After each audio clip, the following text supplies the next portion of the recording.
very fortunate to have the school board support us using our ESSER funds, ESSER 3 funds, to help reduce class sizes in the school district.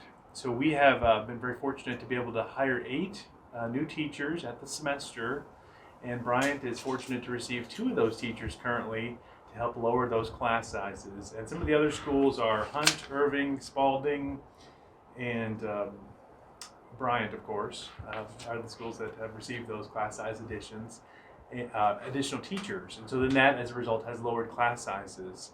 And we really have the best class size ratios that we've had in the 10 years that I've been in the district. So we're very fortunate that the board has supported us in adding these ESSER 3 teachers, and looking forward to the great work we're going to do with kids. And we all know that having fewer kids in the classroom makes it easier to have those one-on-one times with kids and help them to overcome the learning loss from COVID.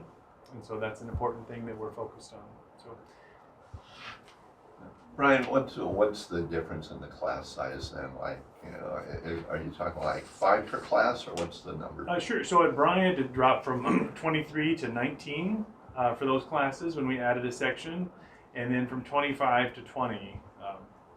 So first grade went from 23 to 19, and second grade went from 25 to 20.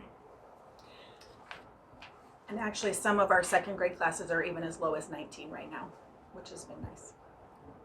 So that's got to be a huge help as far as just teacher one-on-one instruction time and tutor time. Absolutely, yep.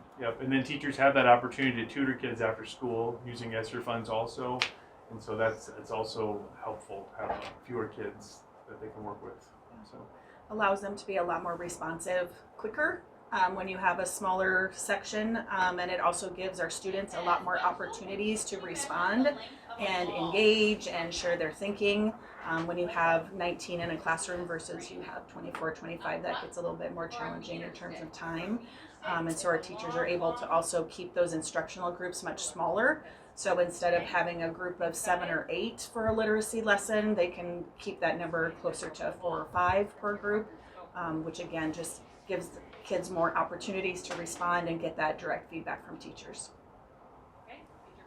You talked about combating like COVID learning loss. Would you say this came just at the right time to help combat that? I would have loved some of the teachers back in September. We would have loved to have them then, but we work with the local colleges to get the graduates right at the semester. And so many of these are fresh out of school graduates. I think almost all of them actually.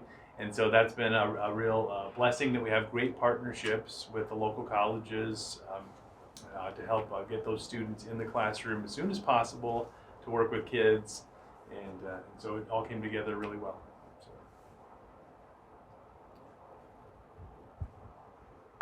So moving forward, when ESSER funding runs out, would this be sustainable? Is this something the district would strive to sustain if and when that funding is not renewed? So the district has, put some elementary class size targets in place this year, and when ESSER runs out, we'll certainly look at those class size targets, and we want to keep those classes as low as we possibly can. But there will be decisions, in 2 years that we have to make. It may be that we keep these elementary class size ratios lower, and we look at other areas of the budget where we would want to reduce. But certainly, it is nice to have those extra funds right now. So.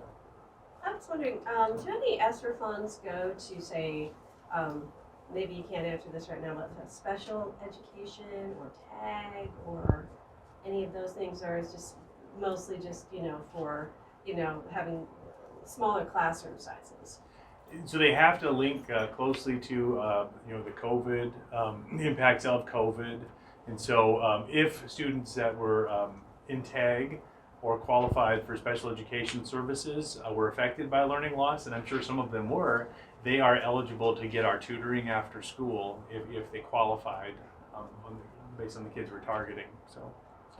We are fortunate at Bryant that we did add a special education teacher also at semester through just our district processes with numbers and such. And so that has helped us in that area as well in terms of having lower roster sizes for those teachers and more access to that specially designed instruction. So we've been fortunate this semester also. And 2 dimes. So, How do many you cents need more teachers? Do you have do you funding have? for more teachers for these types of positions? Cents. Think about 6 nickels. Currently, we have filled all of the positions 5 cents that we each. added So in if we elementary had school. 5 cents, In the district K-12, yes, we still have a lot of positions that we're looking to hire. And so we really hope to get the graduates early this spring, even before they graduate, to apply for some of our jobs that we have open. And we really hope to get the best and brightest out there getting out of college and sign them up to be a part of Sioux City, because we have a lot of great teachers and administrators, working to help kids be successful.